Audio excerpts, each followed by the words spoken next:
ഈ വേടൻ പ്രതിഭാസത്തെക്കുറിച്ച് വലിയ ചർച്ചകൾ പല രീതിയിൽ തുടർന്നുകൊണ്ടേയിരിക്കുന്നു. അതെന്തുകൊണ്ട് ചർച്ച ചെയ്യപ്പെടുന്നു എന്നുള്ളത് നല്ലൊരു കാര്യമാണ്. ചർച്ചകൾ അനുകൂലിച്ചും എതിർത്തും വരുന്നു. സംഘപരിവാർ വേടനെതിരെ രംഗത്തു വന്നു. വേടനെ അമ്പലങ്ങളിൽ പാടിക്കാൻ വിളിക്കരുത് എന്ന് സംഘപരിവാർ തിട്ടൂരം ഉന്നയിച്ചു. അതൊക്കെ ഞങ്ങൾ ഇന്നലെ പറഞ്ഞു. അവർക്ക് എന്തെങ്കിലുള്ള യോഗ്യതയുണ്ടോ എന്നുള്ളത് പോട്ടെ. ഇപ്പോൾ വീണ്ടും വീണ്ടും വിവാദങ്ങൾ ഇങ്ങനെ കുത്തിപ്പൊക്കിക്കൊണ്ട് വരികയാണ്.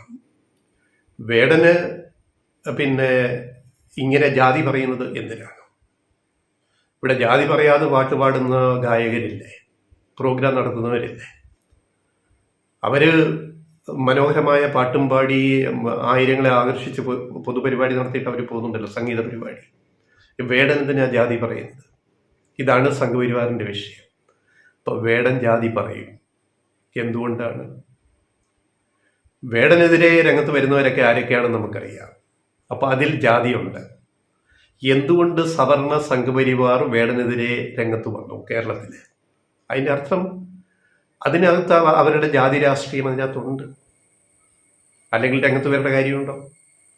വേടന്റെ പാട്ട് ആസ്വദിച്ച് പോയിക്കൂടെ? അപ്പൊ വേടൻ പാടുന്ന പാട്ടിന്റെ ഈണമല്ല ഇവരെ അലോസരപ്പെടുത്തുന്നത്.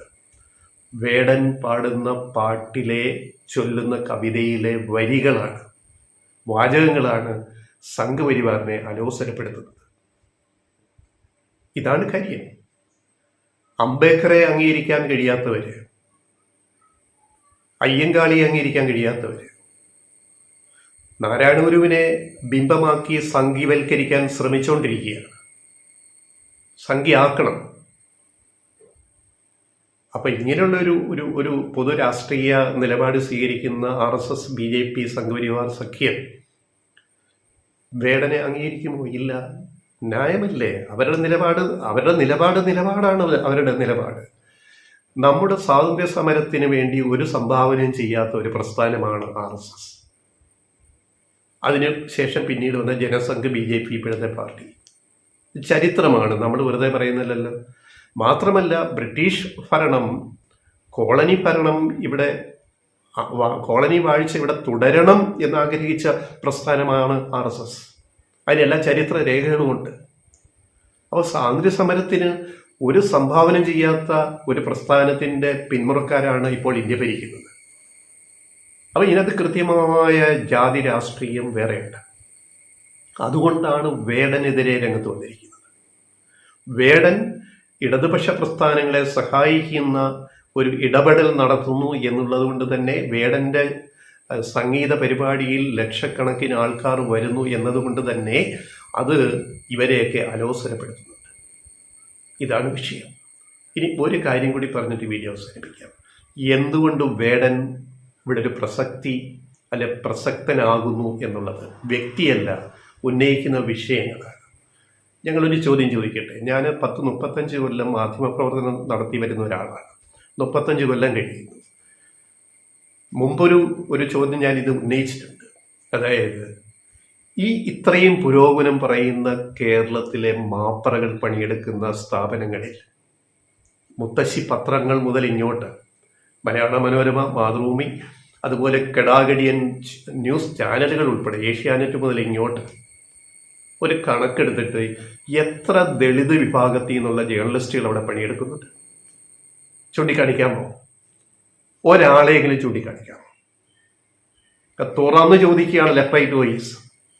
വേടൻ എന്തുകൊണ്ട് പ്രസക്തി നേടുന്നു എന്നുള്ളതിന്റെ ഉത്തരമാണ് ഞങ്ങൾ ഈ പറയുന്നത്. കേരളത്തിലെ മാധ്യമ മേഖലയിൽ, പ്രധാന മാധ്യമങ്ങളിൽ പണിയെടുക്കുന്നവരിൽ ദളിത് വിഭാഗത്തിൽ നിന്ന് അല്ലെങ്കിൽ ആദിവാസി വിഭാഗത്തിൽ നിന്ന് എത്ര പേര് പണിയെടുക്കുന്നുണ്ട്? ഒരാളെങ്കിലും ഉണ്ടോ? ഏതെങ്കിലും മാനേജ്മെന്റിന് ഉത്തരം പറയാൻ തയ്യാറുണ്ടോ? ഇത്തിരി ബുദ്ധിമുട്ടും പറയാൻ. അപ്പോ ജാതി എവിടെയുമുണ്ട്. മാധ്യമ സ്ഥാപനങ്ങളിൽ വരെ,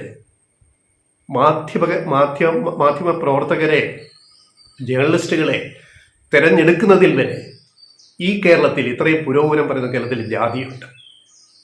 അതുകൊണ്ട് ജാതിയെ എതിർക്കാൻ ജാതി തന്നെ പറയേണ്ടി വരും. മാധ്യമ മേഖലയിലെ ഒരു കാര്യം ഞാൻ പറഞ്ഞത്, അതൊരു പല സ്വകാര്യ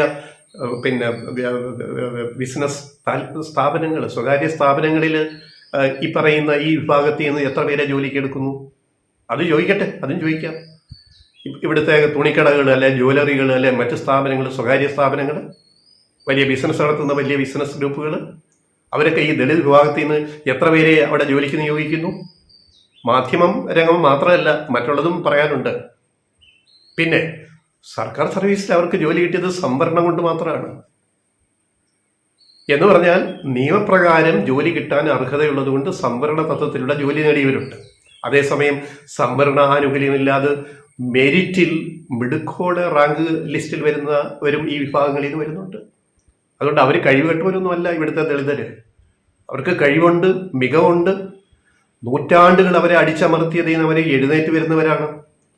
അവരിൽ എത്രയോ കവികളുണ്ട്, എത്രയോ കലാകാരന്മാരുണ്ട്, എത്രയോ ശാസ്ത്ര സംബന്ധിയായ വിഷയങ്ങളിൽ പ്രഗത്ഭരുണ്ട്. ഈ സംഘപരിവാർ, ഈ വരേണ്യവർഗം ഈ മേനി നടിക്കുന്നത് എന്തിനാണ്?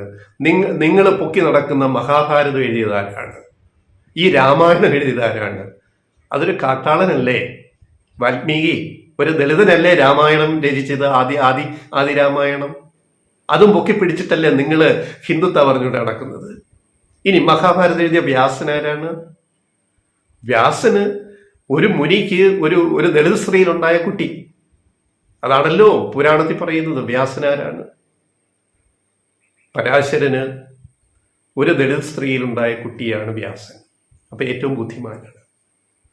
മഹാഭാരതത്തിലെ ഏറ്റവും ബുദ്ധിമാനായ മറ്റൊരു കഥാപാത്രമുണ്ട്, വിതുരർ. വിതുരർ ആരാണ്? അതിന് ദളിത് കുടുംബ ചരിത്രം വിതുരരുടെ ഇതിൽ പോലുമുണ്ട്. അപ്പോ നിങ്ങൾ പൊക്കിക്കൊണ്ട് നടക്കുന്ന നിങ്ങളെന്ന് പറയുന്ന നിങ്ങൾ അവകാശപ്പെടുന്ന വിശുദ്ധ ഗ്രന്ഥങ്ങൾ വരെ, രാമായണം, മഹാഭാരതവും പിന്നെ പുരാണങ്ങൾ ഒക്കെ എഴുതിയത് ദളിത് സമൂഹത്തിൽ നിന്ന് വന്നവരാണ്. അവരെ വെച്ചുകൊണ്ടാണ് നിങ്ങൾ കളിക്കുന്നത്, ഇവിടുത്തെ സംഘികൾ. അപ്പൊ വേടൻ പാടും, കവിത ചൊല്ലും, ജാതി പറയും. എന്താ കുഴപ്പം? ഒരു കുഴപ്പമില്ല. അതങ്ങനെ തന്നെ മുന്നോട്ട് പോകട്ടെ.